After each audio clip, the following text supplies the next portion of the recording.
Imagine waking up in your favorite game, not as the hero but as a level 1 NPC. Our protagonist is trapped in a world full of magic, monsters and legendary heroines with a big twist. He has to defeat the main hero and complete the game's story himself. Join me as we dive into this epic story of survival, strategy and unexpected heroism. Let's get started. The tale starts with a man with dark hair waking up in an old room. Through the window, he sees an impressive castle, bathed in sunlight, and is greatly astonished by the sight. As he gazes at the view, he wonders aloud if he somehow ended up in the game he used to play. He recalls that, 3 years prior, he had taken over the body of a character from the game Heroic Legends of Harem. The story involved dangerous events and unending chaos at the academy, eventually leading to the world's end. It was an immense and complex storyline. Yet, no need to worry. The protagonist would handle the problems. And he was just a minor character. His name? Corin, a level 1 NPC. Corin believes he's merely an ordinary NPC in a beginner's quest, where the hero saves a villager. Stepping outside, Corin surveys his surroundings and marvels at how lifelike everything seems. He comforts himself with the thought that as long as this world follows the game's plot, things should go smoothly.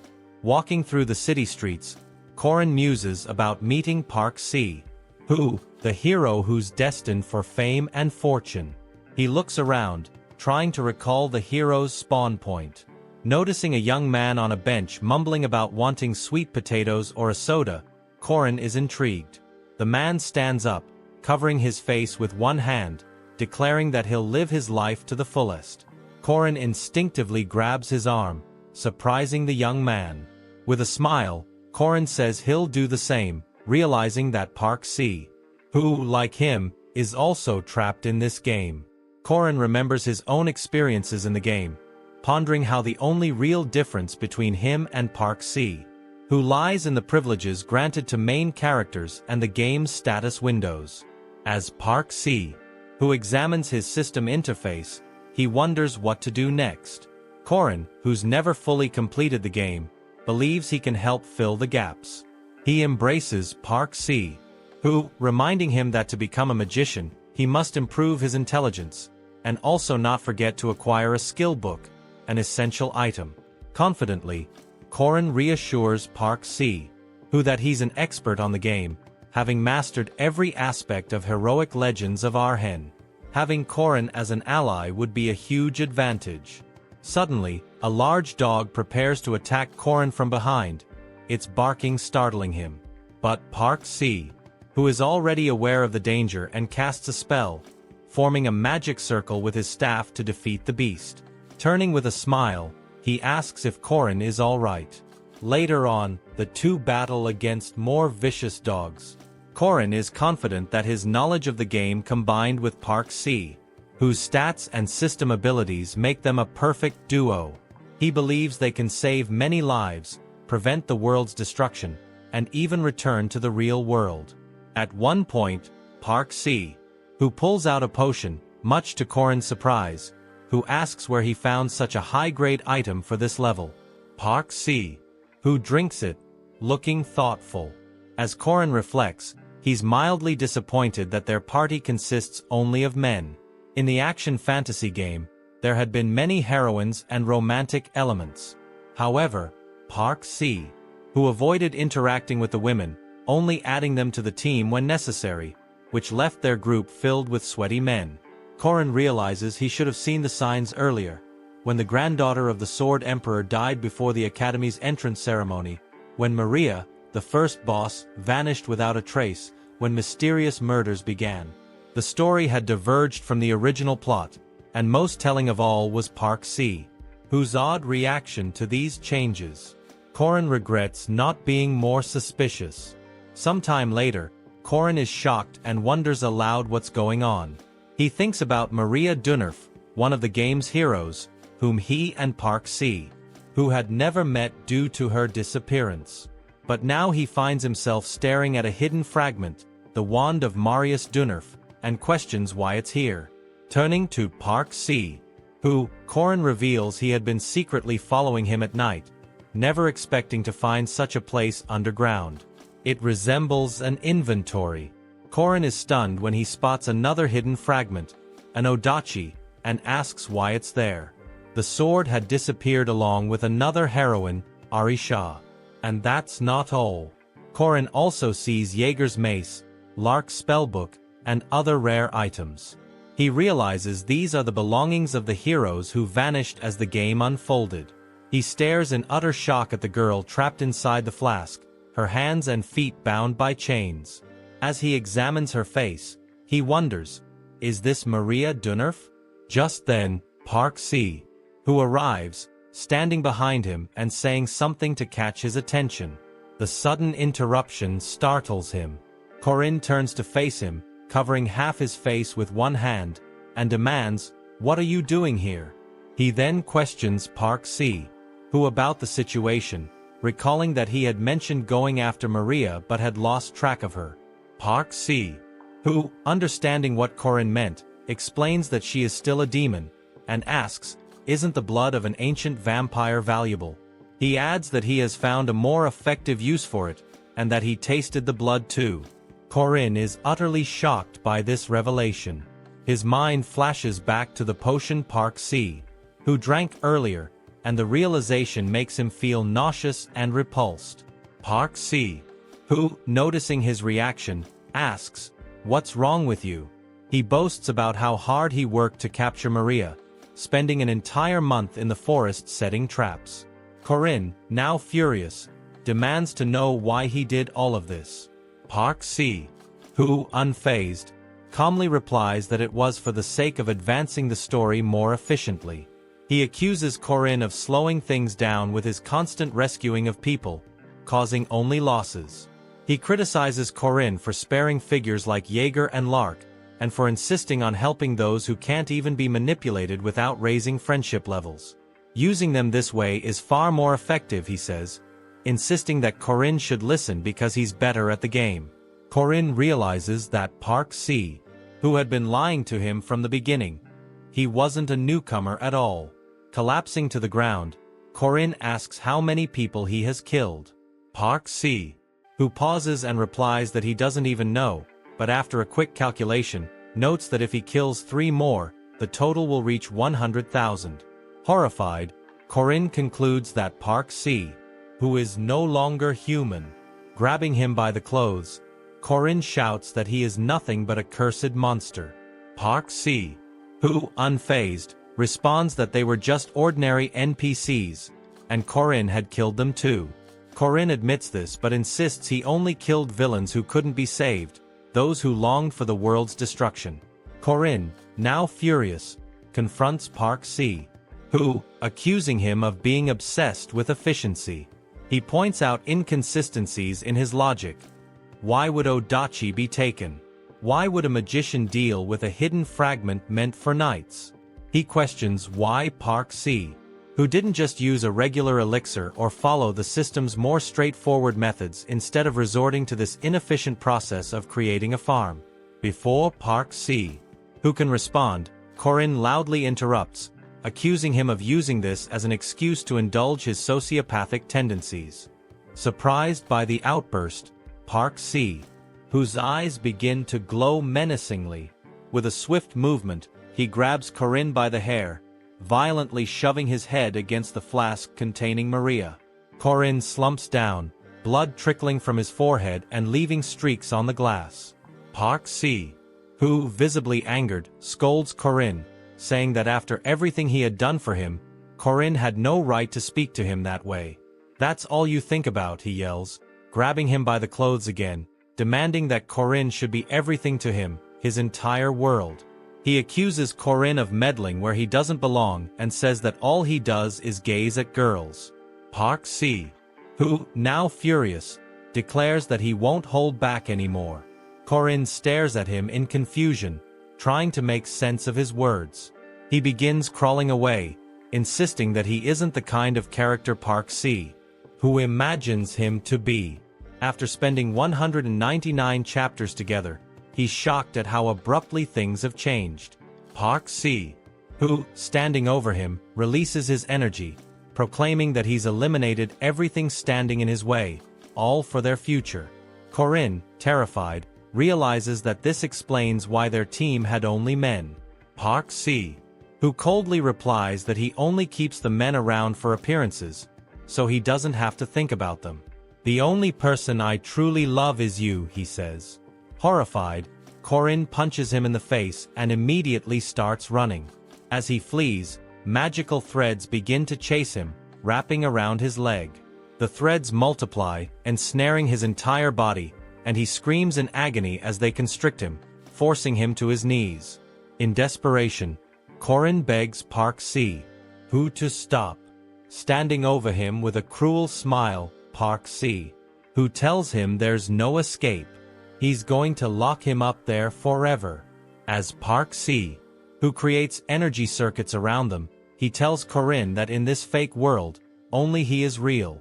Engulfed by the energy, Corin, still terrified, tells him he's scared out of his mind. Park Si, who continues casting his spell, causing Corin to vanish, and he declares that it will all be over soon. He smirks and says that with just one more fight, they'll be together forever. Corin finds himself in a strange, unknown space and wonders aloud if this was Park Si, whose plan all along. Suddenly, the system notifies that the final stage is beginning. Floating in the void, Corin reflects that this is where it all started. This freak always killed alone, he thinks, so he can defeat this boss too. But what will happen next? He has no idea. What's going to happen to him? A red system notification suddenly pops up in front of him, announcing that the player is dead and the test has failed. Corin is taken aback by this and wonders if that idiot actually lost. Suddenly, he finds himself waking up in the same house he did at the very start.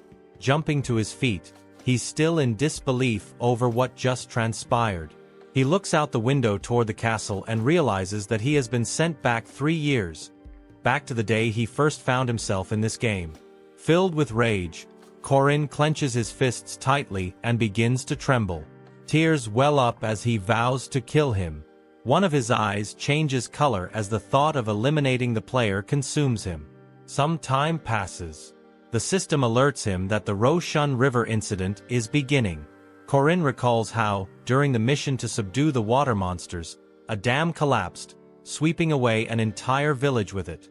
Thousands of people and monsters perished in the disaster. Park Si, who, laughing at the devastation, calls it incredible. Corin stares at him in confusion, not understanding why he found it so funny at the time. But now, it's clear, Park Si, who saw the countless deaths as an opportunity to hoard experience points. Corin remembers how Park Si, who mentioned that with 3 more kills, he'd reach 100,000. He's a cursed demon, Corin thinks as he sprints forward, convinced he can stop him right now, while he's still just a regular rank 5 rookie like him. All power-ups available to players are concentrated in Merkaba Academy, and once Park Si, who enters the academy, he will become much stronger. He may not be a true monster yet, but his power could grow at an alarming rate. The admission ceremony is just 5 days away. Sometime later, Corin is picking mushrooms in the woods. Looking at them, he realizes the only way to stop Park Si, who is to act now. The system notifies him that a training quest has been completed. A carriage en route to Merkaba City broke down in the middle of a monster-filled forest. Corin must protect the travelers and their guards until the carriage is repaired. Later, after defeating the monster, a guy says they're done here. A girl standing next to him comments on his impressive skills. Park Si, who laughs modestly and thanks her for the compliment. A man with a lantern by the carriage calls Leon and Laura, announcing that everything's ready. The two walk over, and the girl expresses her desire to sleep during the journey. Suddenly, a loud noise draws their attention, and they turn toward the source. In the next instant, they see a large log flying toward them at high speed. Leon pushes Laura out of the way, warning her to be careful, as he barely manages to dodge the log, which crashes between them. He draws his sword and calls her name. Laura, also drawing her sword, remarks that she recognizes the cry. They're facing a second-rank werewolf. The werewolf lets out a deafening roar, releasing a surge of energy. Hidden in the bushes, Corin, panting from his long run to get there, wonders if the battle has already begun. He curses his lack of preparation, realizing he was too late to stop it. The werewolf slashes Laura with a powerful paw, and she screams in agony. Corin contemplates whether he can still save these people. Meanwhile, Leon is stunned and shouts Laura's name in panic. After composing himself, he turns to the carriage, telling everyone to get inside quickly to buy some time. Park Si, who instructs the people in the carriage to leave, assuring them that they'll catch up. A girl in the carriage tries to call out to him, but Park Si, who turns and insists he cannot abandon them. Leon, now quieter, tells Park Si, who that he should flee. But as Park Si, who looks at him, he sees the werewolf gripping Leon by the throat. Stunned, he stares at the creature in front of him. From his hiding spot, Corin watches closely, thinking he must confirm if this is truly the hero who will save the world or if he's just as human as everyone else. Park Si, who stands before the werewolf, looking surprised at its sheer size, but then his eyes gleam, and he grins, remarking on the beast's impressive bulk. The werewolf lets out another ear-splitting roar, its jaws wide open. The girl from the carriage charges toward the werewolf, swinging her sword, yelling for Park Si, who to duck. She strikes the werewolf, but to her shock, the beast blocks her attack with its paw. Did this monster really block my blow? She wonders as she jumps back, landing beside a surprised Park Si. Who? She urges him to step aside, promising to handle the creature. Park Si, who calmly observes her, thinking she's Arisha Arden, the second daughter of the Arden family, wielder of Odachi, one of the 6 royal swords, and the most vital member of the squad, a renowned hero. As Park Si, who begins drawing his dark energy dagger, he expresses relief that he hadn't missed his opportunity. From the bushes, Corin thinks back, recalling an Easter egg hidden in the training, Arisha Arden's death. Suddenly, Park Si, who stabs Arisha in the back with the dagger as she tries to protect him. Corin is horrified by what he just witnessed, anger boiling inside him. It's the same freak after all, he thinks bitterly. Arisha, in shock and disbelief, stares at Park Si, who asks, "Why did you do this?" She begins to lose consciousness due to the poison, and her vision becomes hazy. Park Si, who, smiling, apologizes and explains that his hand trembled because he was too nervous. The werewolf's eyes glow red as it lets out a loud scream. Injured, Arisha clutches the wound on her arm, staring in shock at the monster before her. The beast starts throwing rapid punches with its paws, and she struggles to block them all. Corin watches and thinks that if Arisha Arden dies here, Park Si, who will claim Odachi, allowing him to join Lunia Arden's elite squad, the legendary swordswoman. Park Si, who observes Arisha battling the monster, noting how the poison is affecting her but not killing her quickly. Is it because she's no ordinary NPC? He wonders. Arisha leaps back several times, putting distance between herself and the werewolf.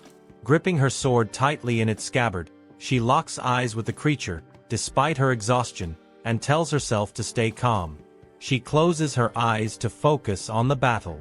When she opens them, they glow with energy, her expression filled with determination. She activates her flawless maneuvering skill, emitting a powerful blue aura that shines brightly. The werewolf screams loudly, but Arisha stands her ground, channeling energy into her sword. Park Si, who frowns, realizing that if she continues like this, she'll defeat the monster on her own. With a smile, he prepares to throw his dark energy dagger, saying he can't allow that to happen. He launches the dagger, and Arisha, surprised, notices it and blocks it with her sword, sending it flying away. Turning back to the werewolf, she mutters that last time wasn't a fluke. But when she faces the monster again, she finds its face is already dangerously close. With lightning speed, she swings her sword upward, managing to strike the werewolf and plunge the blade into its head. Both Arisha and the creature collapse to the ground, and it bites her as they fall. Breathing heavily from the battle, both of them bleed out. Park Si, who approaches and takes the sword, while Arisha, tears in her eyes, asks why he did this. Smiling, Park Si, who looks at the sword and declares it a success. He's acquired Odachi. Inspecting it, he remarks that although it requires a certain skill to wield, he'll deal with that later. Remembering something, he turns to Arisha with a wicked grin and says, "Oh, I almost forgot. Killing an NPC gives experience too, doesn't it?" Arisha, her vision blurred by the poison and the deep bite wound from the werewolf, closes her eyes and begins to cry as she looks at him. Park Si, who, smiling cruelly, raises the sword to strike her. But before he can finish, a small pouch of strange powder hits him in the head. The powder scatters in the air around him, and he begins coughing uncontrollably. Startled, he looks at the powder swirling around him. Furious. "What the hell is this?" he asks angrily. Scanning the surroundings, he shouts, "Who's there? Show yourself now." Suddenly, several small forest monsters emerge from the trees, charging at him. Corin recalls the mushrooms he gathered earlier and realizes that toppin mushrooms are a favorite food of these forest creatures. The reddish pollen from the mushrooms has coated Park Si, who, making him look like a piece of freshly marinated meat to the monsters. Now, they only see him as food. Park Si, who, infuriated, fights back with Odachi, yelling at the creatures to get lost. As he battles the forest monsters, Corin seizes the opportunity to pull the unconscious Arisha to safety, relieved that she's still alive. His gaze falls on the werewolf's body lying on the ground. Using his dagger, he cuts out one of its fangs. However, he's startled when Park Si, whose voice rings out again. Holding his sword at the ready, Park Si, who demands to know who he is. Corin, quietly gathering dirt in his hand, boasts about defeating 3 horned rats in a minute. "It's cool to wield a sword like Odachi, right?" he taunts. Park Si, who, taken aback by the familiar voice, finally recognizes him. Corin stands up and turns toward him, a smile spreading across his face as Park Si, who calls his name in surprise. "How did you get here?" Park Si, who asks, confused. Corin looks at him and wonders if the freak truly doesn't remember anything. He smirks and thinks, "This is perfect." He warns Park Si, who that holding the sword like that could cost him an arm. Park Si, who glances at the sword in his hand, confused, and asks what he means by that. Corin rushes toward him, grinning slyly, swinging his fist. As he closes the distance, he throws the handful of dirt he had picked up earlier. Caught off guard, Park Si, who reacts too late, raising his hand to shield his face and calling Corin a freak. Blindly swinging his sword several times, he misses, screaming that Corin must die. Corin dodges each blow with ease, thinking that despite being an average swordsman, Park Si, who is still quick. Not only that, but he's physically stronger than Corin. He advances with the monster's fang, dodging the attacks and realizing there's no option but to give it his all. He seems to throw a punch aimed at Park Si-ju's throat, but at the last second, Park Si-ju opens his eyes and narrowly avoids the strike. Corin continues his assault, confident that he's doing the right thing. He can almost sense the looming threat of that fang piercing his neck, can't he? He must stay vigilant and focused on his weapons. Park Si-ju, doing exactly what Corin had predicted, watches the fang closely, trying to fend off the strikes with his sword. Corin strikes again with the fang, but Park Si-ju dodges.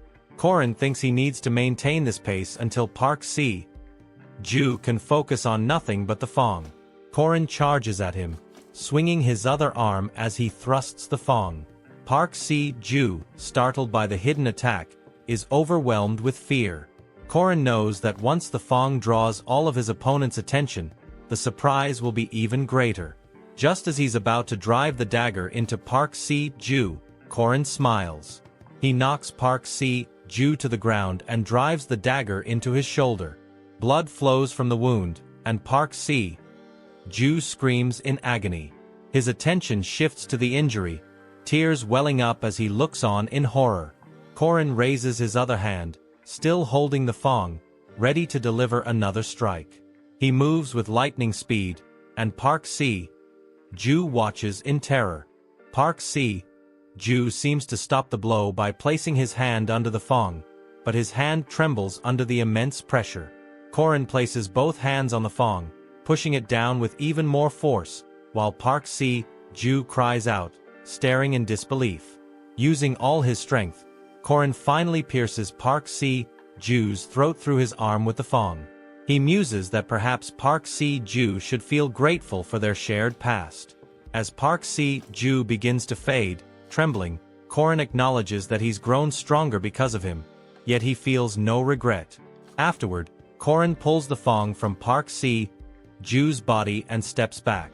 Kneeling, breathless from exhaustion, he reflects on having just slain a monster in its early stages.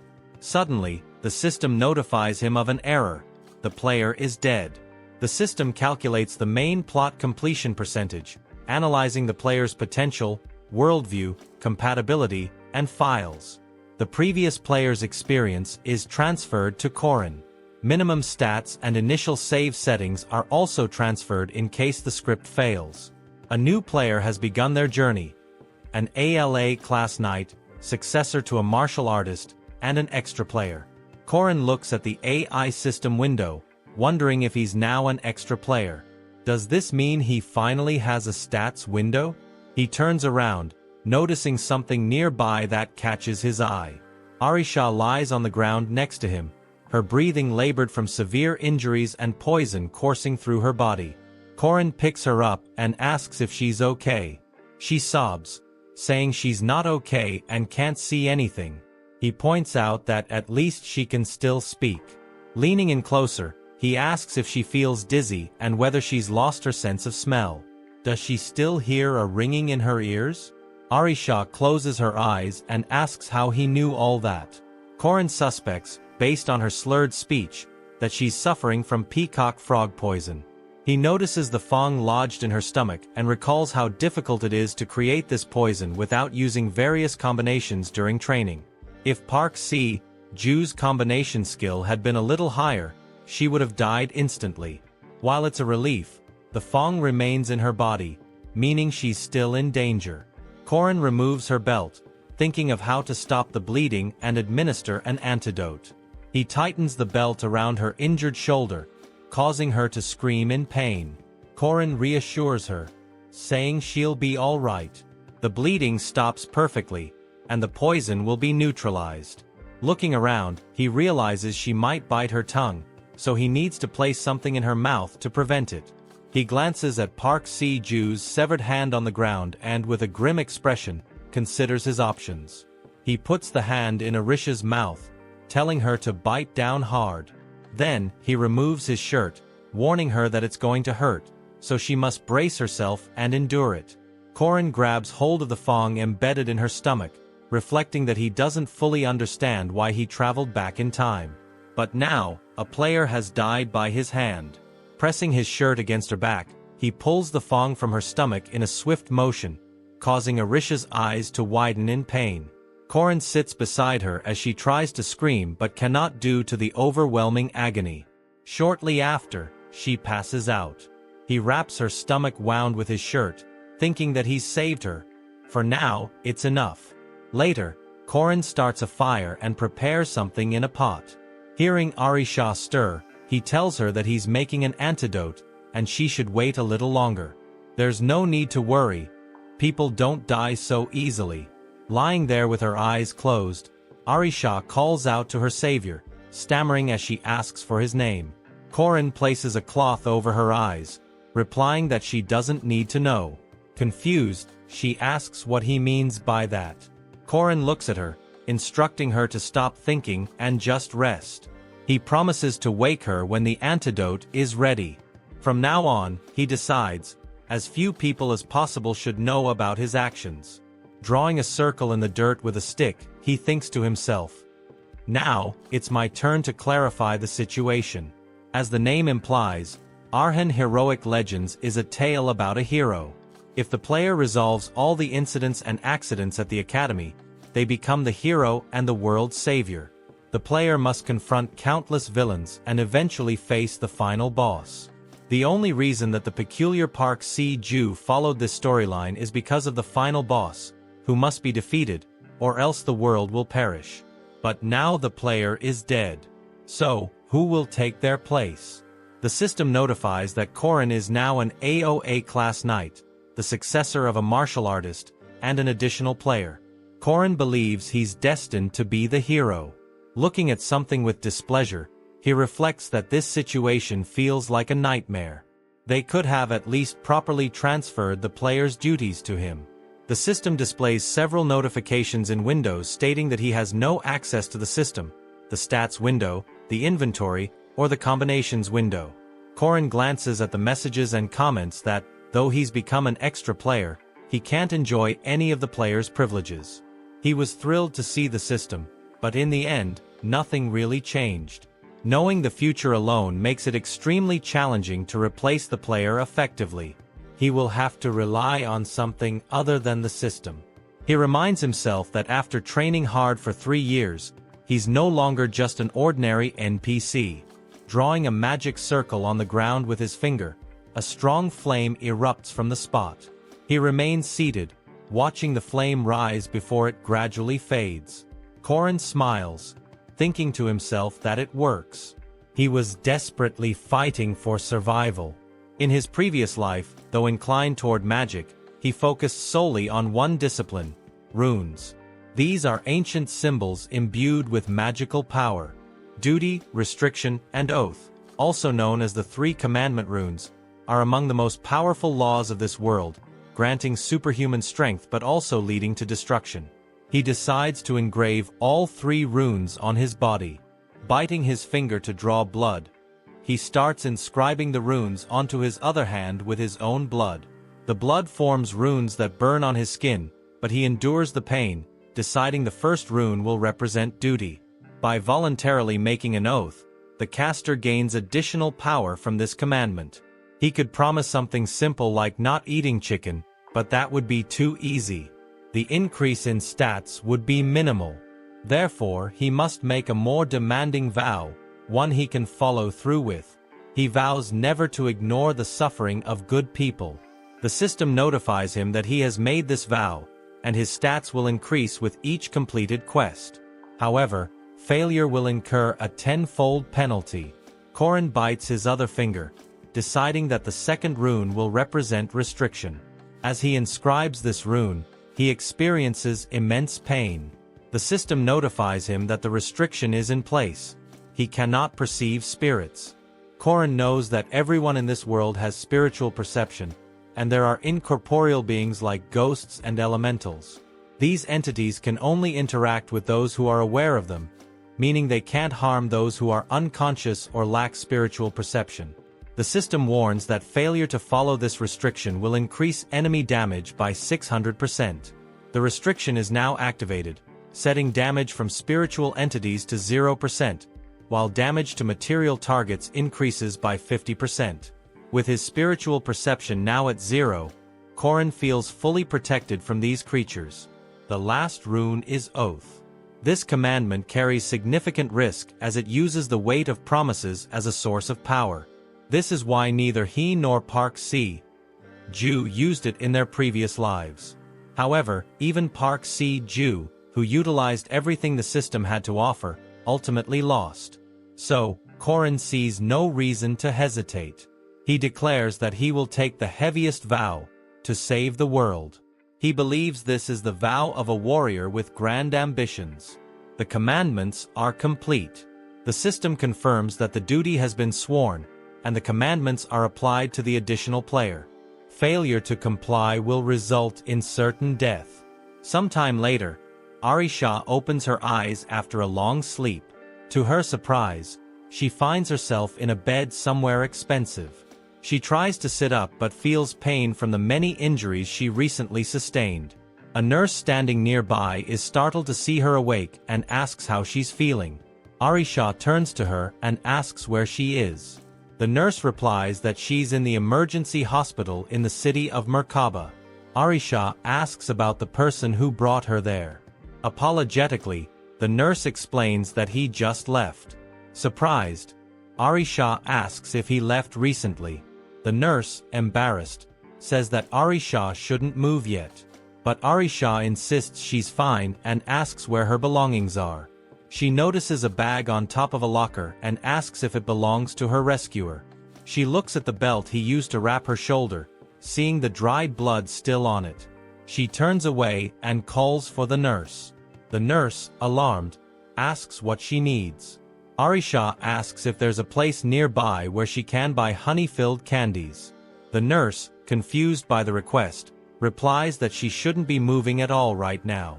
3 days after finishing the training quest, on the day of the Merkaba Academy entrance ceremony, Karim checks his wallet and mentions that he needs a student ID to enter. He spots an unusual letter and inquires about it. Holding it, he notes he doesn't recall placing it there. As he opens the letter and reads, he learns that his father is immensely proud of him. Like the great defenders, he must become a remarkable person who safeguards many others. Karim wonders when this letter was left for him. He believes he was merely an ordinary, talentless child, but even he has a family. Since taking on this body, he has acted awkwardly and unusually, yet he has still been treated as a family member. This is how he started to love his new family. This distinguishes him from Park Si-hoo. A while later, at the train station, many young people are looking around in different directions, and one of them asks in astonishment if there are really so many trains here. So this is the Merkaba Academy. A girl with blue hair waves to the newcomers and greets them. She asks them to gather. Spotting Karim, she asks if he's new as well. He confirms and introduces himself. The girl seems surprised and comments on his height, saying he probably eats a lot. She hands him a potato and kindly asks if he would like to eat. After a short time, as one of the trains departs, the girl points out the window and mentions that this area is called the Science Hall, where student magicians conduct their research. Her name is Maria Dunerf. She is a first-class mage and a second-year student at the academy. A girl who walks confidently down a smooth path. She blesses everyone around her. However, life continues normally, and people in this world still face many hardships and tragedies. In the future, she too will experience profound despair. She is the final boss of the first arc. Soon, as the students prepare to disembark the train, Maria tells them that each of them should take one regular and one sweet potato. As the train moves away, she waves to the students, wishes them good luck, and assures them they will meet again. The students arrive at the Freedom Hall of the Merkaba Academy. Karim notices the magic circle and thinks it's a space expansion spell. Suddenly, the entire Hall of Freedom is engulfed in darkness, alarming the students, and one asks what's happening. Can anyone see anything? Suddenly, all the students except Karim flee, and someone tells the others not to panic. He hadn't realized that only the students entering the academy were confused by this. Karim looks around, recognizing the voice of Old Man Harmon. It's still the same as before. It feels like they're in a training camp.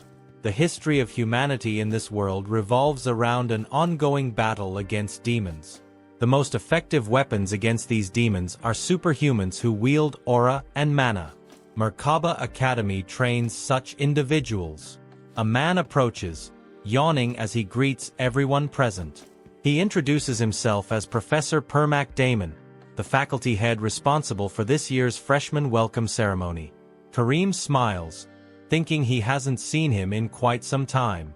Permac Damon states they are all here to become knights and mages and that they will likely receive their licenses. However, he dislikes seeing weaklings among them parading with their heads held high. Therefore, he wants to assess their abilities. A system window appears in front of all the students, capturing their attention. The Corin system window displays Karim's name along with his aura level of 680 points, categorized as low, a mana level of 120 points, also very low, ability 0, marked as very low, and an overall score of 6th rank, labeled very low. Kareem frowns at this and thinks his performance is utterly dismal. Permac Damon explains that what they see before them is their overall evaluation, and they need to measure up to a number that corresponds to their rank. Standing before the sign indicating his rank, Corin thinks there are about 400 individuals total, realizing he's among the worst. Permac Damon grins slyly, wishing them good luck in the battle. Suddenly, all those placed in the lowest 4 ranks begin to be transported to an unknown location. Someone observes a few students encased in a bubble of energy, commenting on the many talented freshmen this year. A girl with a large hat and glasses states there's no point in evaluating the 1st and 2nd ranks yet. They should wait for the other participants' tests to conclude.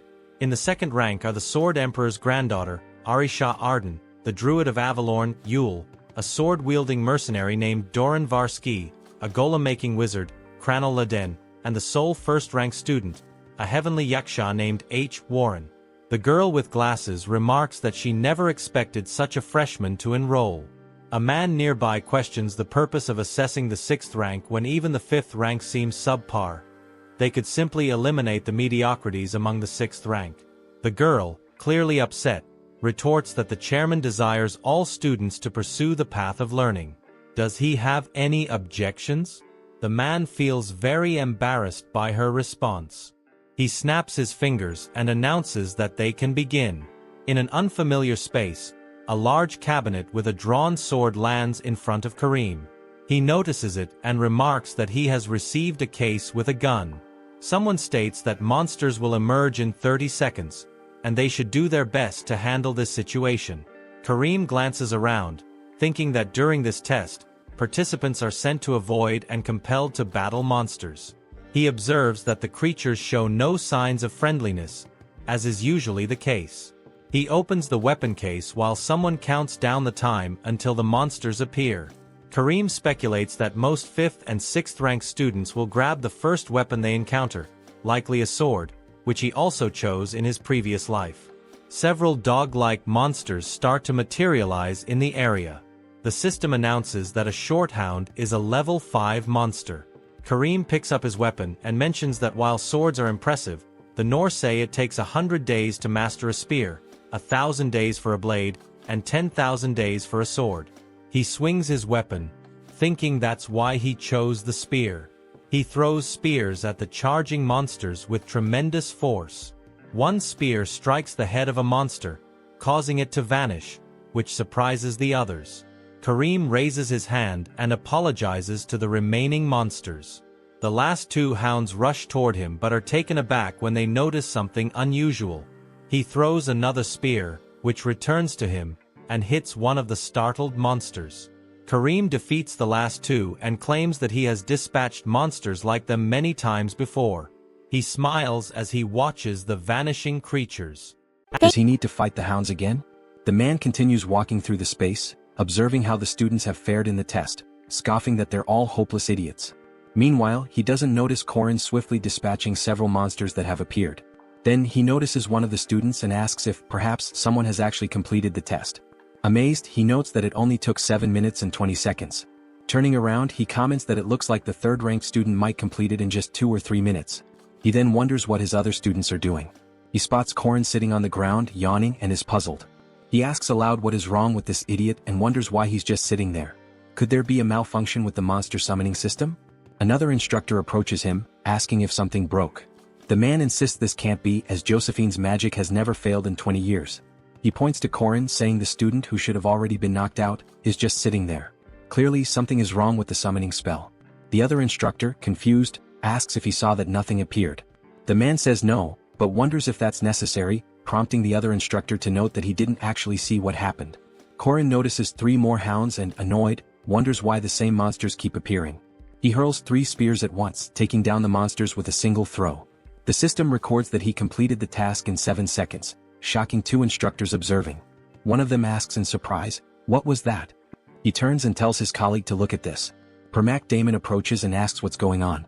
He inquires about the fastest time their students have completed the test. The other responds that a student named Jaeger did it in 3 minutes and 30 seconds. Curious, Permac speculates that this skilled student might be a hunter's son. He summons a 4th-rank monster, the Frosted Boar, to challenge Corin. To their astonishment, Corin defeats it in 4 seconds, prompting the instructor to summon a more challenging 3rd-rank monster, the Owlbear. Corin dodges the Owlbear's attack, maneuvering under it and striking it hard with his spear. Although the strike initially seems ineffective, he skillfully dodges the monster's counterattack. Concentrating, Corin summons a powerful flame beneath the monster, using a technique known as the Kenizi skill. This shocks the instructor, who exclaims, "Was that rune magic?" Drawing attention from other instructors, Permac Damon asks if he just heard runes. Corin watches the flaming owlbear continue to thrash, unimpressed. Sprinting forward, he leaps high and spins his spear, delivering a powerful strike to the monster's head, saying that blocking its vision was enough to defeat it. Observing this, one instructor marvels at Corin's unusual skills and regrets that only 3rd-rank monsters are part of the test, as it's been ages since he's seen such an impressive student. He anticipates Corin's potential battle with a demonic spirit. Nervously, another instructor announces they'll summon a rank 5 demonic spirit. Corin, looking around, senses something different. Yet, he sees nothing thanks to a restriction preventing him from detecting spirits, which also blocks communication with him. After counting a minute in his mind, he smiles, confirming his suspicions that everything is working as he thought. Satisfied, he raises his spear and declares that he's forfeiting the test. The system disqualifies him from the test with demonic spirits but notes that he set new records against the undersized 5th-rank hounds, the 4th-rank frosted boar, and the 3rd-rank owlbear. Corin appears among the instructors, who are stunned, and tells them they did a decent job. One instructor is shocked, thinking, did he really forfeit, and wonders who Corin really is. Later, Corin joins the crowd of students who completed the test. One student asks his friend about his rank. The friend replies that he got a 4th rank and is in trouble because of it. The first student chuckles, saying he got a 3rd rank. The second guy is shocked and asks if Jaeger really defeated both the owlbear and the banshee. Standing in the crowd of students, Jaeger Hinspeter is grinning smugly. Corin notices him and recalls that Jaeger had started a fight with a player early on, only to be killed by Park Seho, who grew annoyed with him. While Jaeger might be an arrogant fool at his age, it's somewhat understandable, though his attitude is due in part to that crazy Park Seho. One student remarks to another, pointing toward the 5th-rank students, saying they must have had a hard time intentionally losing. It seems some students couldn't even beat basic hounds or ghosts. Corin notices Lark among the 5th-rank students and remembers how, in his previous life, Lark's inferiority complex drove him to slander both him and Park Seho, ultimately meeting the same fate as Jaeger.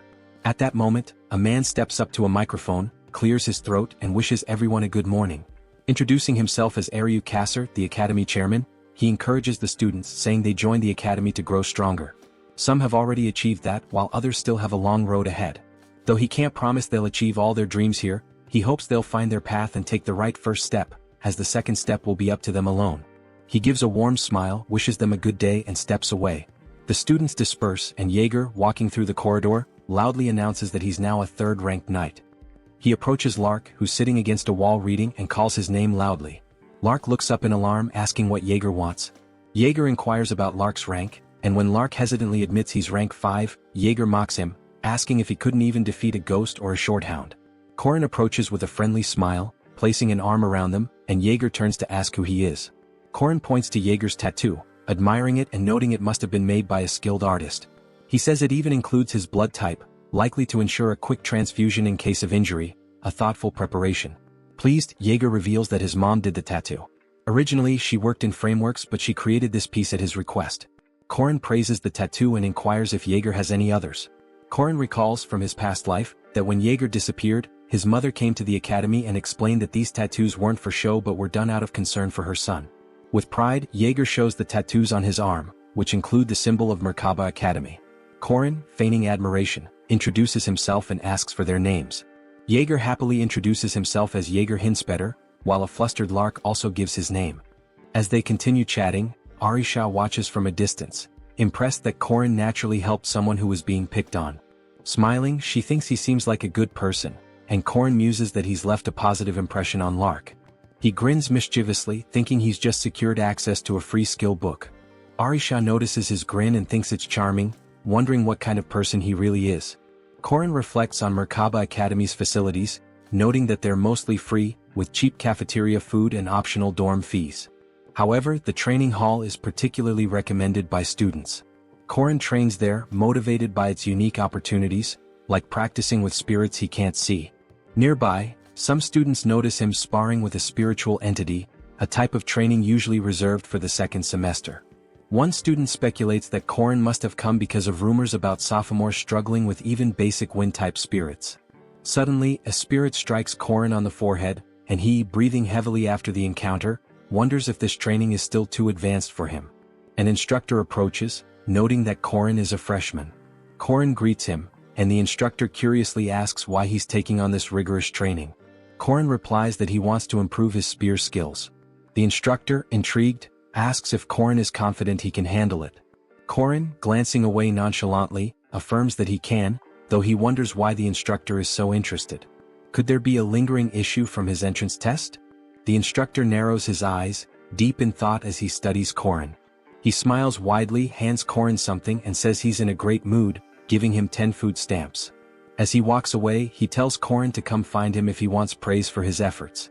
Corin is both surprised and happy, asking with a shaky voice if he heard right. He exhales in relief, thinking he was nervous for nothing. It seems this man shows favor through food. That's a good sign, right? Determined, he tells himself it's time to start again from scratch. Maria watches him with interest, staring silently for a moment. Soon after, Corin resumes his fight against the spirit, exchanging numerous strikes. The monster quickly closes in and lands a heavy blow, throwing Corin back so hard that he hits the floor. Lying there, panting, he looks up. Suddenly, a handkerchief falls over his face, closing his eyes, and Maria stands nearby with an empty glass, asking if it's tough for him. Corin agrees, saying it's exhausting. Using magic, Maria fills the glass with water and hands it to him, saying he's worked hard and needs to get used to it. One day, everything will come together, he should try again next time. Corin reaches for the glass, thinking he doesn't really have a next time. Maybe he did 3 years ago with Park Seho. Back then they had stat windows, potions and skill books at their disposal. But that's all gone now. After killing Park Seho, he's on his own. He hands the glass back to Maria, thanking her but mentioning he could give up anytime. Standing up, he picks up his spear, smiling as he thinks about his goal to become the strongest. As he fights the spirit again, he knows the first step is to test his limits, figuring out what abilities from his past he can still use. He works through his skills: Sinister Snake Strike, Wind Swing, Blocking Counter-Attack, Reverse Rotation of the Heavens and Mountain Throw. Breathing heavily, Corin realizes he doesn't have a strong body, powerful magic, or aura. Knowing the future is useless when fighting monsters and geniuses. Gripping his spear tightly, he resolves to work harder than anyone else. That's his only advantage, and those 3 years of experience won't fail him. Taking a stance, he uses the Disaster Serpent skill, charging at the spirit and throwing his spear. The monster dodges and Maria thinks he's given up. But then, Corin catches his own spear from behind the spirit, surprising Maria. Realizing her mistake, Maria watches as Corin lands his Serpent of Calamity skill, Slithering Serpent, on the monster's back, causing it to disappear in a burst of energy that ripples through the training hall. Maria stares in amazement, thinking that strong and outstanding don't fully capture his talent. She's already found the right word: amazing. Corin, exhausted from the fight, collapses on the floor. Concerned, Maria rushes over, calling out to him. Lying there, Corin thinks he may have overdone it with this body. The next day, Maria greets the new students with a smile, saying she'll introduce them to the academy's facilities. As they tour, Corin eats bread, thinking his top priority is strengthening his body for battle, without relying on elixirs. Only one method can help him: the commandments. Lost in thought, he glances over at Lark, remembering his promise to help good people in need. Corin surprises Lark with a friendly hug, calling him friend and inviting him to eat together. Softly, he adds that he'd like to talk more about grimoires. Corin explains that grimoires are skill books. Reading one allows you to gain new skills or traits.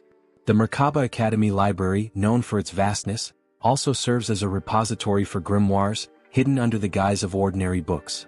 Turning to Lark, Corin notes that if you want to hide a tree, you do it in a forest, right? Lark, understanding the hint, nods and assures Corin he'll keep his promise. Corin smiles at Lark and reassures him not to worry. If he meets the conditions, he'll receive a grimoire with unique characteristics. Corin thinks of Lark as diligent, intellectual, and a model student, someone who carefully records spells in his book. But it's not just about the quantity of spells. A low-level mage with limited mana won't see great results, even with strong spells. A grimoire, though, is an entirely different story. Corin sorts through the books methodically, resetting some as he goes. Lark starts to tell him to stop wasting time but pauses, noticing something incredible. Corin has opened a hidden panel in the wall and looks at it, surprised by his own discovery. Lark is astonished and asks if it's a secret door. How did he find it? Corin, excited, hurries inside, prompting a confused Lark to follow. They walk down a dim corridor which Lark admits feels eerie. Corin stops, turns to Lark and says it's time to keep his promise. They need to give it their all. Lark shakes his hand and agrees, assuming Corin needs help with spirits. But before he can finish his sentence, Corin suddenly punches him, leaving Lark unconscious. Corin laughs darkly and says they can begin.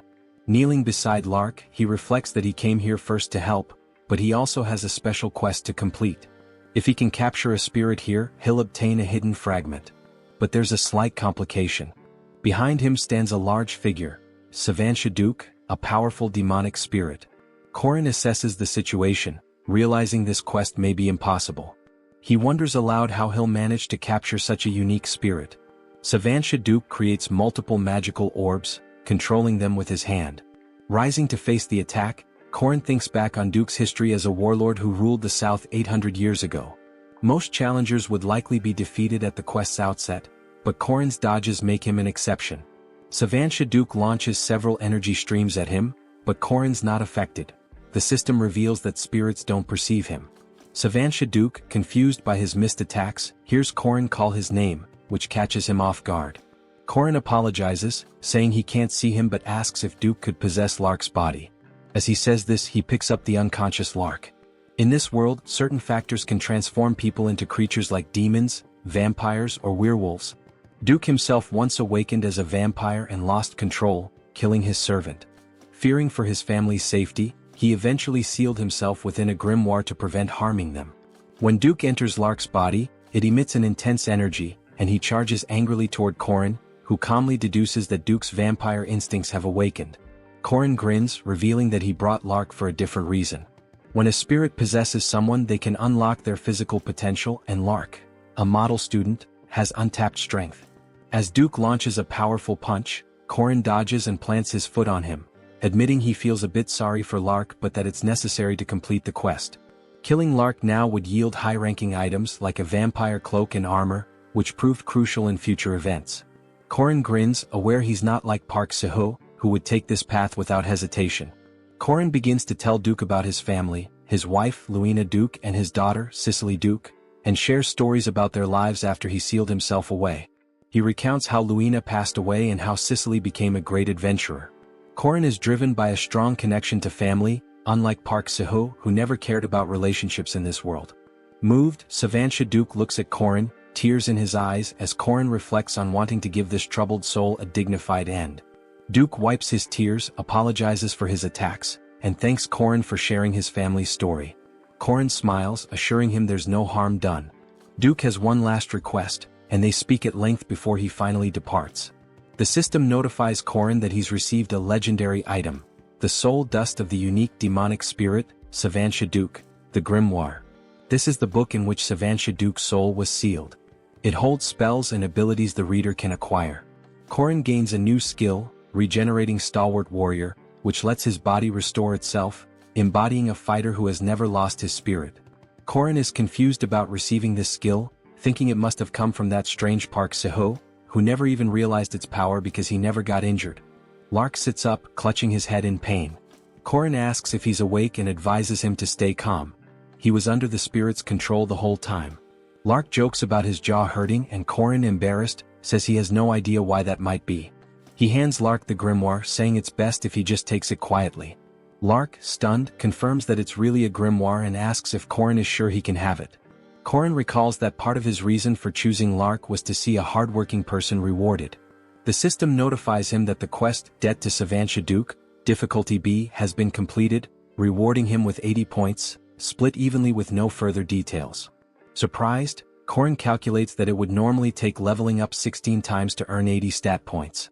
Since he received this from one quest, he wonders if the lack of custom point distribution is worth it. The system clarifies that he received 40 points for not ignoring Lark's misfortune and another 40 for aiding Savansha Duke. Later, in the training hall, Maria asks if anyone wants some potatoes. Students eagerly catch them and she steps away, asking Corin if he'll train with spirits again. He nods and she smiles, offering encouragement. Nearby students grumble, wondering how this low-ranked freshman could handle spirit training when he failed yesterday. Maria hears them and playfully offers 2 gold coins, betting on Corin's success. Shocked, they counter with 70 silver coins that he'll fail. Embarrassed, Corin asks why he's suddenly the subject of bets. He only came to practice. He picks up his spear, focusing. With the spirit quest points, he's curious to see how much stronger he's become. Testing his strength, he uses the sinister snake strike skill, choosing it over the more advanced slithering snake he previously used. To his amazement, he destroys the spirit with a single throw, surprising everyone including himself. The students marvel at how he managed with just 1 blow. Maria approaches and remarks that yesterday he needed 3 attacks but only 1 today. Corin realizes she must have been watching him closely and wonders how she tracked his movements so well. Maria hands him a bag of coins, saying he earned her some money, so she's splitting the winnings. Corin, surprised, asks if she really wants to share. Maria brushes it off, questioning if he doesn't like it. Grinning, Corin accepts, thinking he'll gladly take the reward. Later, as he eats bread, Corin reflects on his past life, where he trained relentlessly yet struggled to reach the 5th of 6 steps to enlightenment. Though he still has far to go, he's advancing faster with the spear than he expected, which gives him a sense of optimism. The challenge Corin faces is with rune magic. He tried using the Hagala rune, but the system warned him that he lacked sufficient mana. As he eats bread, he reflects on how he couldn't manage rune magic in his previous life because of the high mana requirements. Solving this issue would make him far stronger than before. Lost in thought, he hears someone calling his name and realizes it's a voice he knows well. No matter how much he trains, he thinks, there's already someone at this academy he cannot surpass. He turns to see H. Waring, a formidable heroine that even Park Se-ho, one of the strongest in Arhen's heroic legends, couldn't handle. Known as the balance breaker, H. Waring is a force to be reckoned with, a true bomb that cannot be defused. Corin tries to leave without engaging her, but she calls out, mentioning something about being united. Confused, he wonders if she can see through him, that he's not the original owner of his body. As a Jiangqi, an animated corpse with a human and demonic soul, she can supposedly perceive the color of other souls. H. Waring asks him what it feels like to destroy and consume the original soul. Corin, caught off guard, denies knowing anything about that. He wonders if he and the original Corin are truly different people. The memories feel his own, yet he questions if he's still the same person who once studied at the Faculty of Kinesiology or served in the military back on Earth.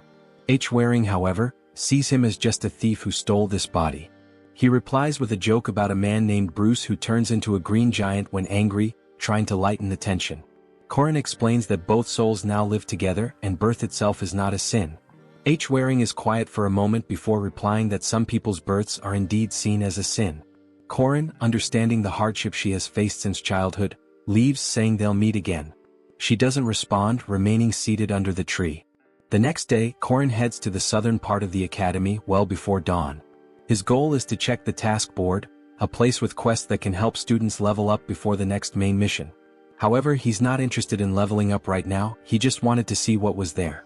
As he arrives, he spots Irisha Arden at the board, surprised to see her so early.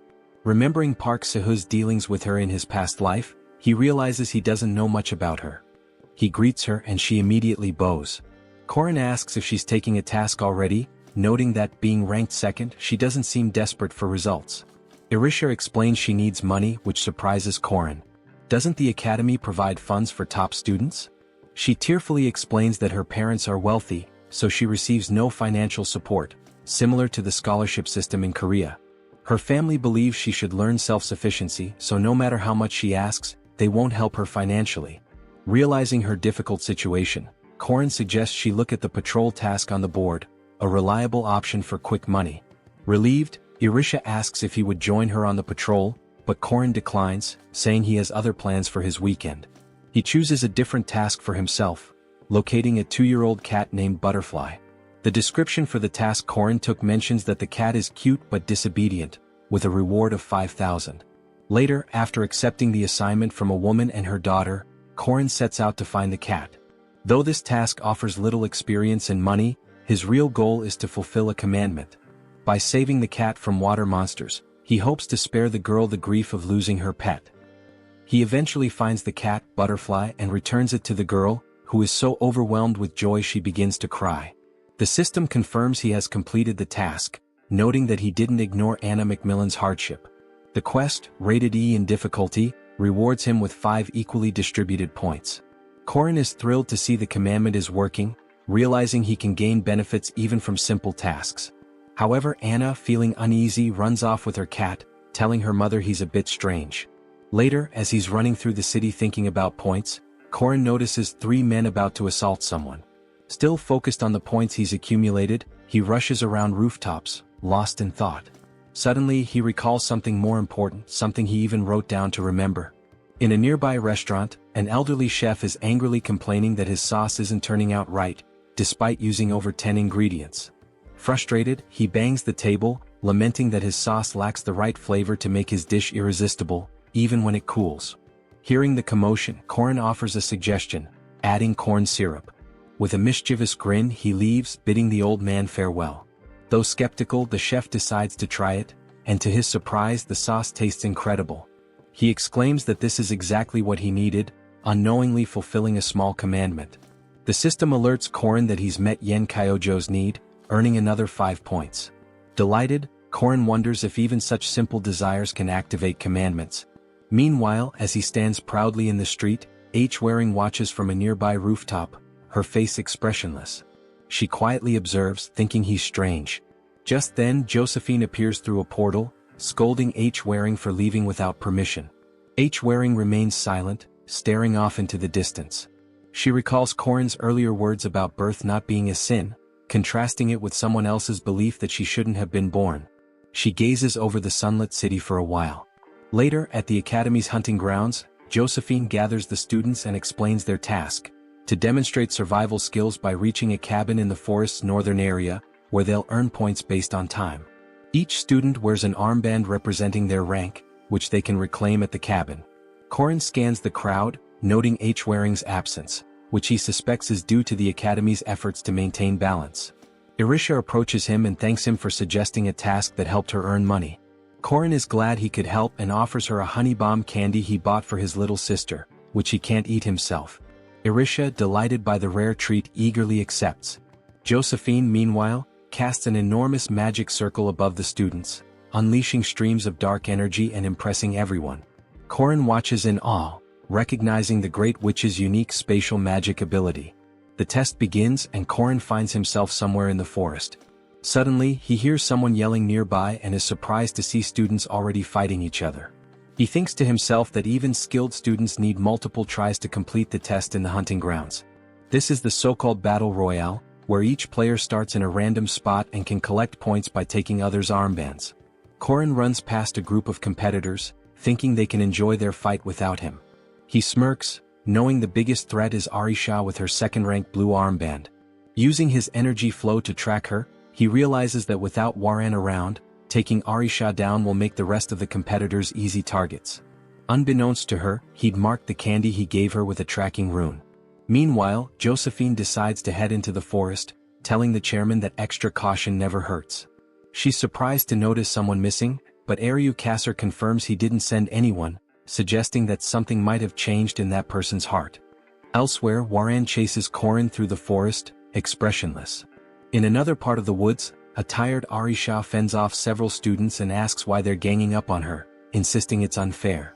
One opponent yells that it's her abilities that are unfair, just as he attempts to strike her from behind. He's stopped by a rock thrown by none other than Corin.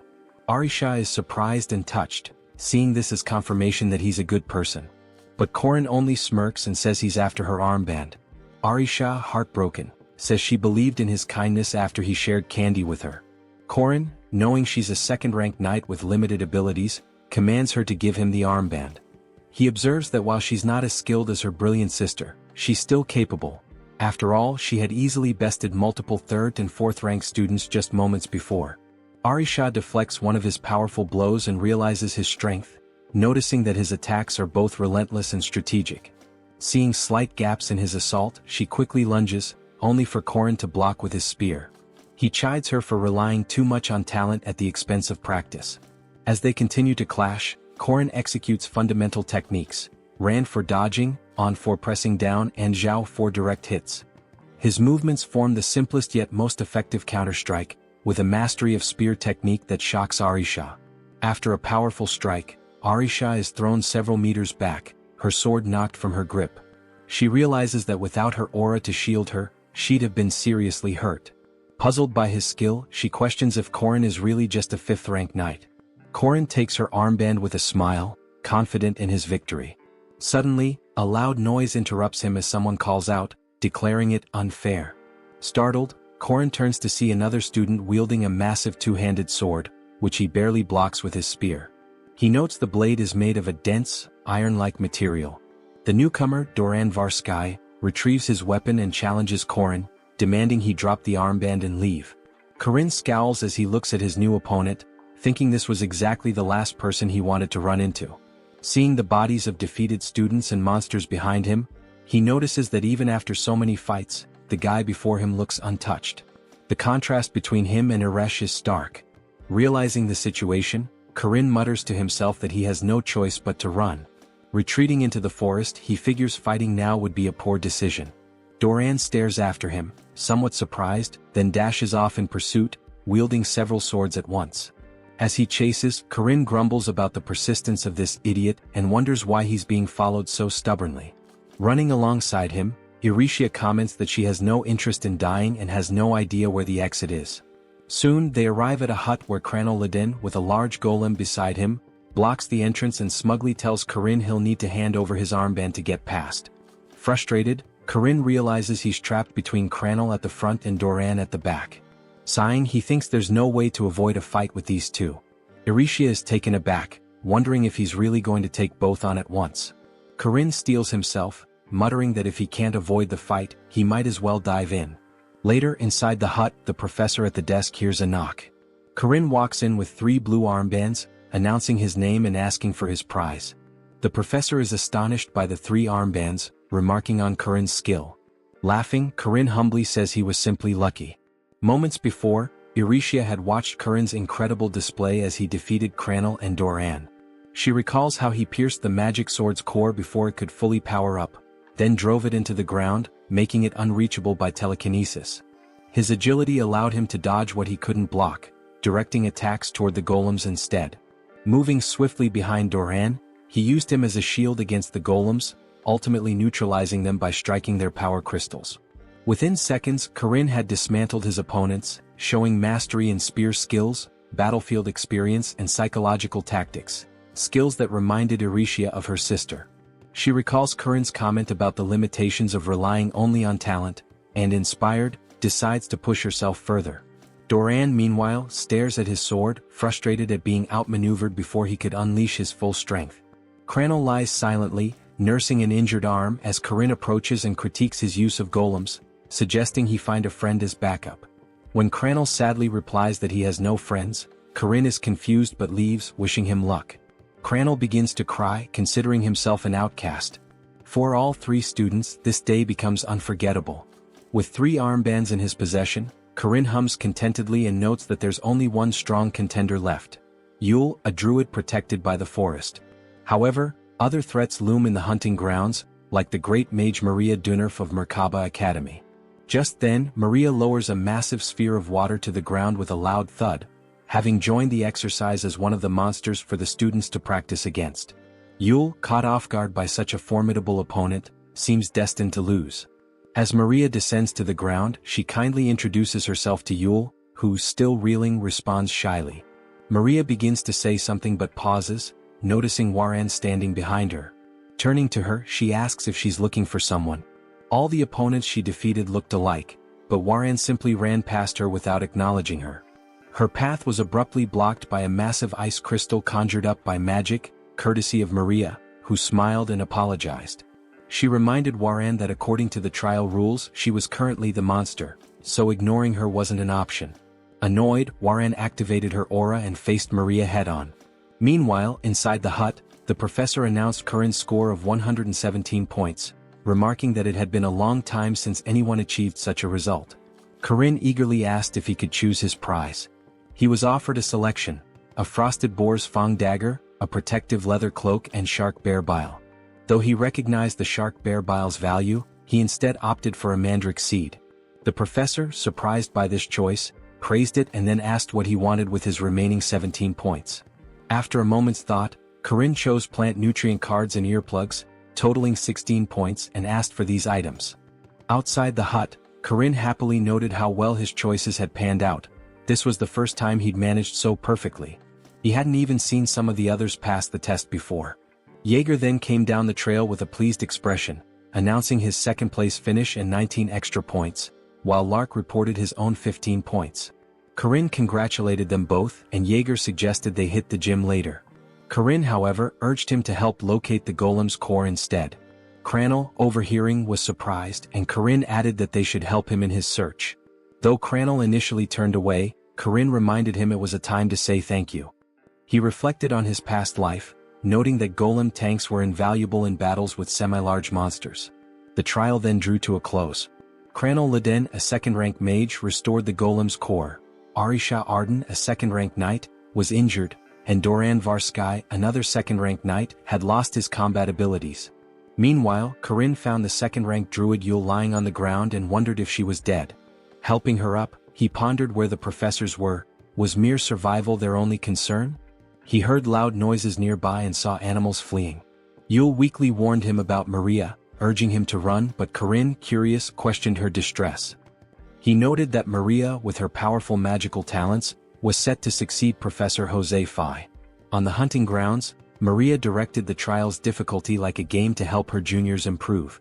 Exhausted from the ongoing battle, she prepared to analyze her options when Warren leapt high toward her, ready to strike. Maria raised her hand and launched ice crystals, but Warren, unfazed, broke through them. Maria quickly conjured larger ice crystals, acknowledging that simple magic wouldn't be enough. Corin suspected that although Maria had promised not to use high-level attack magic, she'd already employed advanced spells and was nearly depleted of energy. Warren shattered Maria's ice wall, delivering a powerful kick to her stomach, which sent Maria flying into a large tree before she collapsed on the ground. Warren approached slowly as Maria, visibly shaken, raised a trembling hand, begging her to stop. In her eyes, this wasn't a battle between a knight and a mage anymore. Warring was a force of nature. Panicking, Maria tried to summon magic but could barely control her hands. She shouted for Warring to stay away, but just then Josephine intervened, ordering Warring to stop and stepping between them. Maria, relieved by her appearance, tried to reassure her but quickly lost consciousness. After the trial concluded, several unexpected outcomes emerged. Corin Locke, the fifth-ranked knight, had scored the highest and was the first to pass. Secondly, there was a confrontation between the exceptional first-year student H. Warring and the strongest second-year student, Maria, which intimidated him. He initially thought that Maria had awakened the boss, but it seemed everything was under control, meaning the plot would remain true to the original.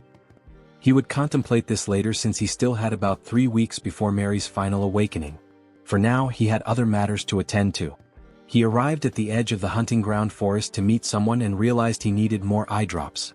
As he began to slip, he feigned a fall, smirking slyly as he lamented dropping a seed into a puddle, expressing his distress over losing a precious seed given to him by his mother.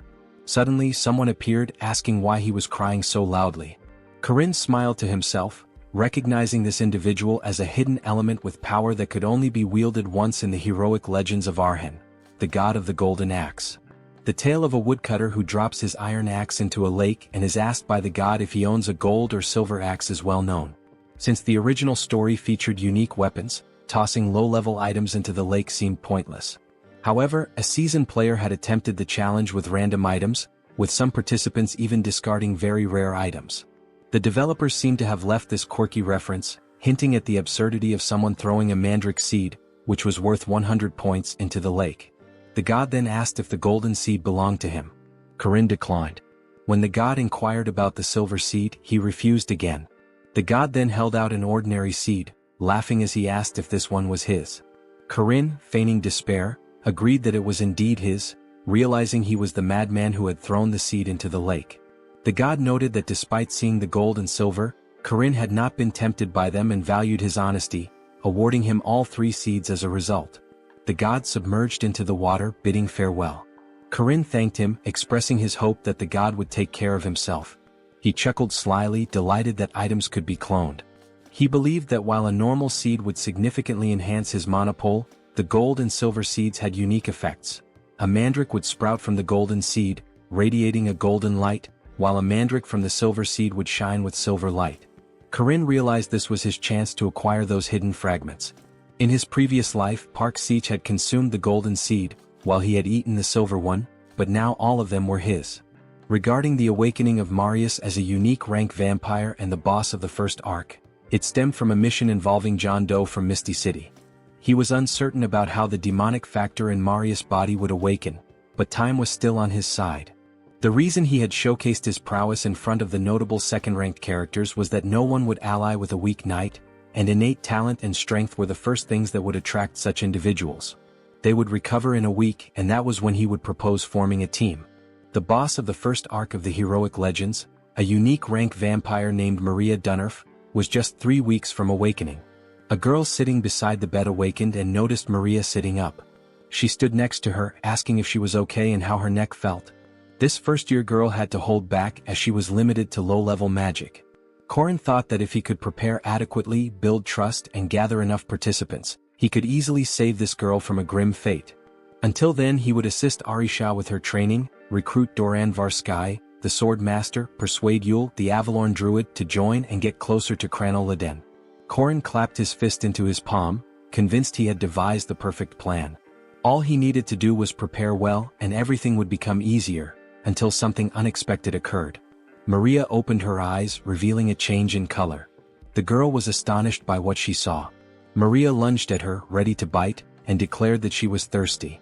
Sometime later, Waring closed a book and remarked on how boring it was.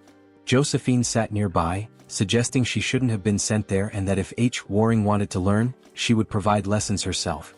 In the meantime, Waring was advised to reflect on her behavior. Peering out the window, Waring wondered if she could escape by climbing over the fence. Corin startled her by hanging down at the window's level, stating he knew she would be there. He asked if her name was Waring and if they had met before. Introducing himself, he asked if she could open the window and handed her a box of cakes he had chosen randomly, explaining that he didn't want to arrive empty-handed. Waring opened the window, reminding him that visiting was against Academy rules. Corin smiled, insisting he was just sitting in a tree and that it wasn't a big deal. He mused that Josephine didn't seem to be around at the moment. He reflected on how she seemed unscathed and speculated whether she had been confined and barred from visitors due to the incidents that occurred during the hunting grounds. Keeping someone locked up for more than 4 days like this was excessive. Of course, being a special half-human explains Josephine's concern. Waring mentions that the professor hasn't just been missing, she's been gone for over 4 days. Suddenly, the branch Corin was hanging from breaks, causing him to fall as he asks what she just said. He's astonished that she hasn't visited during this time, to which Waring agrees. Corin lands on the ground and cries out in pain. The system announces that the hardy warrior's regeneration has been activated. Waring looks at him through the window, and Corin comments on how painful the fall was, promising to buy her food when they meet again. He rushes off, contemplating how Josephine has left the most dangerous individual at Merkaba Academy unattended. Something unusual is unfolding. A witch flies down the city street, asking if he has found her. Parmac Damon responds that he hasn't yet and plans to search the area thoroughly. As Corin runs past them, he notes the sight of 2 former protectors, Magic Department Professor Dane and Night Department Professor Parmac Damon, and wonders what is wrong. The man guarding the entrance questions Corin's intentions. After his request to visit was denied, Corin, with food in hand, smiles and clarifies that's not the reason he's there. He introduces himself as Crone from Group 3, stating that Professor Josephine asked him to bring some food and drinks. Crone chuckles, acknowledging the professor's attentiveness to her students. Corin thinks about how his request to see Maria was declined and that Isabel is missing too. Crone begins eating food marked with a rune, leading Corin to think it's already strange that a guard is assigned to the infirmary. The more he reflects, the more certain his suspicions grow. Suddenly, Crone begins to feel ill due to the runes. Corin, with a smile, inquires about his discomfort, suggesting a nearby restroom. Crone hurriedly runs off, asking if he can guard the door for a moment, explaining he needs to leave but can't enter. Corin agrees, reassured that he won't go inside. He ponders whether he's made a mistake, realizing a whole month remains, and this is happening far too soon. He plans to pull back the blanket from the bed, hoping his suspicions are unfounded. Throwing back the blanket, he calls out for Maria, only to be shocked to find Isabel exactly where she should be. He notices 2 bite marks on her neck, solidifying his doubts about what the professor was trying to conceal. Anger wells within him as he realizes Maria Dunoff has awakened as the first boss of the vampires, and this happened 3 weeks earlier than anticipated.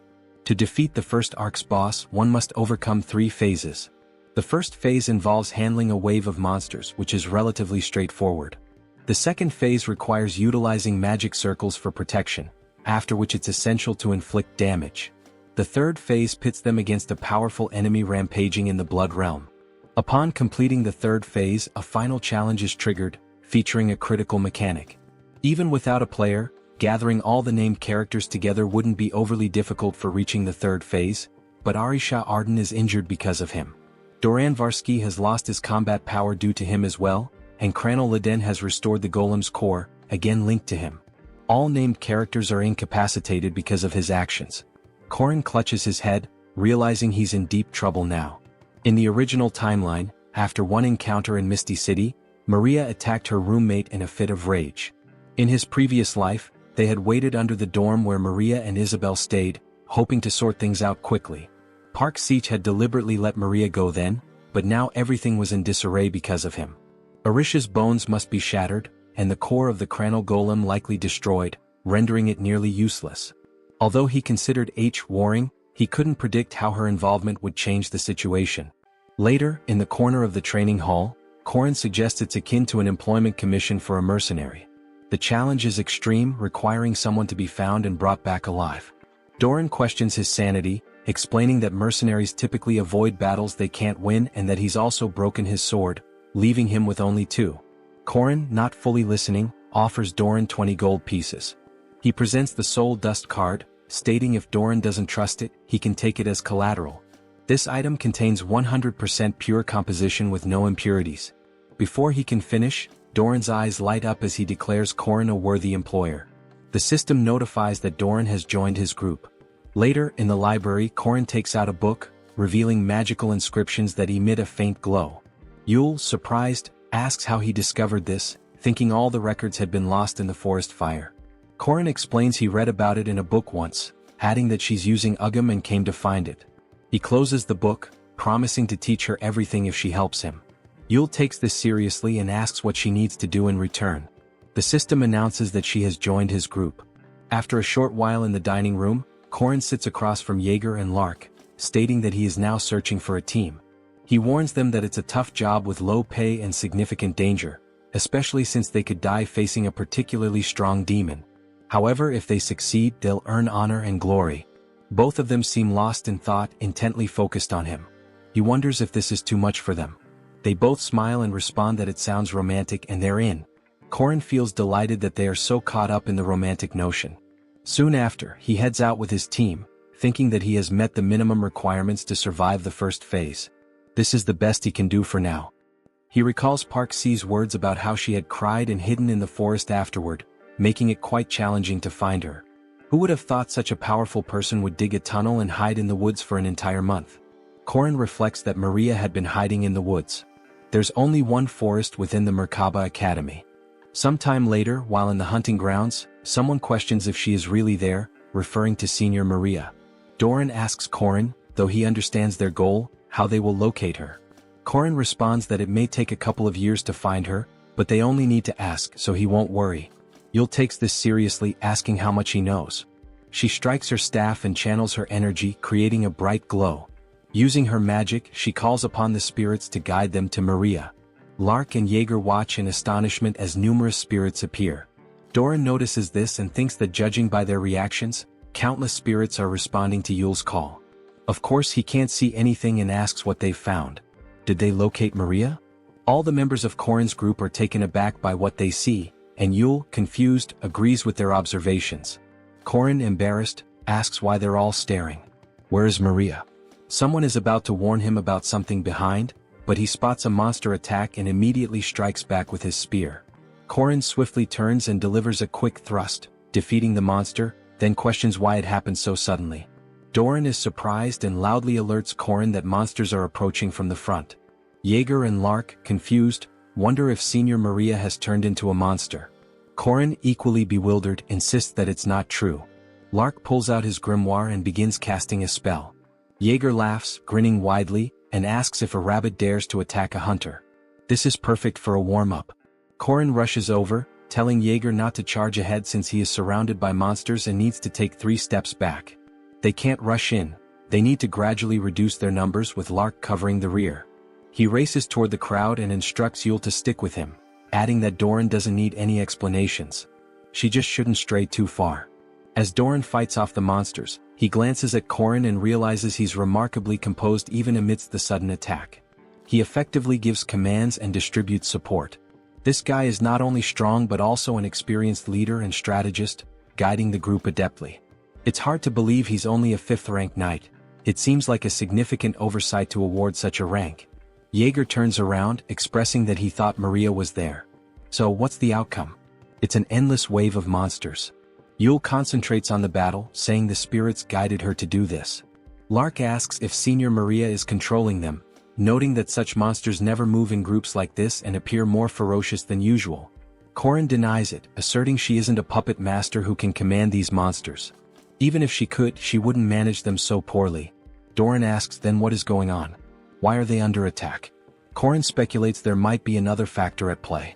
Monsters act based on their instincts, and something unusual may have occurred, causing them to abandon their usual behaviors. Perhaps they encountered something irresistible and had to flee. They are taken aback when they see Maria radiating dark red energy. Corin warns them to prepare for battle, telling the mages to step back. Lark remarks that they don't have a moment to rest. Yule steps back to join him, questioning if this is acceptable. Corin insists that the rest should take a step back to provide support. Doran notes that it seems Corin has a plan, so he will trust him. Jaeger inquires if this step is significant or minor. Doran, fixated on the opponent before him, declares he will take the front line. The system then announces that the 3rd commandment for saving the world, Mary Dunnerf, has been activated. Stamina has increased by 50%. Its aura rank stands at 14,480, with an additional 740 points. The level is low. Mana rank is at 920, along with 460 extra points. Its level is very low. Strength, agility, stamina, aura, and mana are all at 26, with an additional 13 points.